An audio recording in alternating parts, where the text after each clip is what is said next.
Laut dan perubahan iklim memiliki hubungan yang sangat erat. Laut dengan ekosistem pesisir dan lautnya telah menjadi regulator iklim global. Peran penting laut sebagai regulator iklim mengalami tantangan dengan dampak perubahan iklim yang diakibatkan oleh manusia atau antropogenik. Laut dengan ekosistem pesisir dan lautnya yang biasa dikenal sebagai ekosistem karbon biru memiliki potensi sebagai penyelamat bumi dalam upaya mitigasi terhadap dampak perubahan iklim.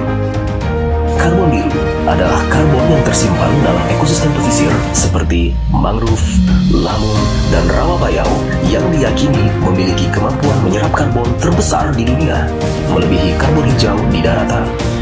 Indonesia mempunyai peran global penting dalam hal mitigasi perubahan iklim dari potensi karbon biru dengan keragaman ekosistem mangrove seluas 3.364.080 hektar dan padang lamun seluas 1,8 juta hektar. Namun, ada tantangan utama yang dihadapi dalam mengoptimalkan potensi karbon biru, yaitu kerusakan sumber daya dan ekosistem pesisir yang masih marak terjadi.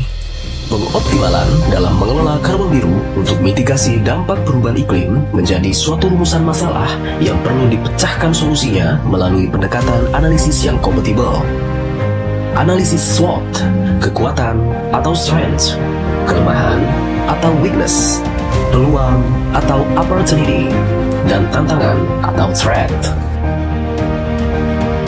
Dengan analisis SWOT, kita mampu menganalisis kekuatan, kelemahan, peluang, dan tantangan dalam pengelolaan karbon biru sehingga bisa memberikan opsi pengelolaan yang cocok untuk Indonesia dan rekomendasi kebijakan serta insentif yang perlu diberikan agar diperoleh optimalisasi pengelolaan karbon biru untuk mitigasi dampak perubahan iklim. Dari hasil analisis tersebut diperoleh opsi pengelolaan karbon biru, diantaranya: pertama, menyusun peraturan turunan dari Peraturan Presiden Nomor 98 Tahun 2021 tentang penyelenggaraan nilai ekonomi karbon untuk pencapaian target kontribusi dan pengendalian emisi gas rumah kaca dalam pembangunan nasional sebagai bentuk implementasi karbon biru dan menyingkronkan tumpang tindih dalam penataan keuangan. Kedua, kerjasama antar lembaga dalam dan luar negeri untuk pelaksanaan karbon biru.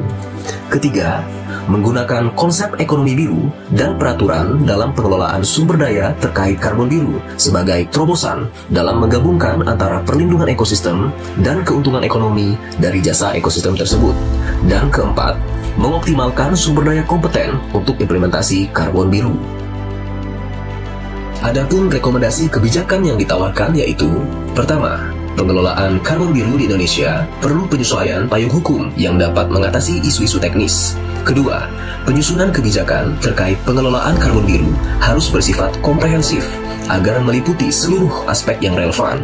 Ketiga, peta jalan implementasi Nationally Determined Contribution mitigasi perubahan iklim yang telah diterbitkan oleh KLHK bisa menjadi pedoman dan instrumen kebijakan teknis untuk menentukan aksi mitigasi perubahan iklim melalui optimalisasi pengelolaan karbon biru. Keempat, penguatan penelitian, studi ilmiah, pengkajian, dan riset untuk merespon perlu diinsentifkan untuk menjawab isu-isu teknis terkait karbon biru. Kelima, akses terhadap pendanaan untuk pengelolaan karbon biru dapat diatasi dengan opsi mekanisme pasar karbon dan skema pendanaan lainnya yang relevan. Dan keenam, karbon biru dapat menjadi sumber pendapatan baru bagi masyarakat lokal melalui pendanaan karbon dan penyediaan manfaat ekologis dan ekonomis. Kebijakan dalam mengelola karbon biru tidak cukup tanpa adanya langkah nyata yang dilakukan seluruh lapisan masyarakat untuk lebih aktif dalam menjaga ekosistem laut kita.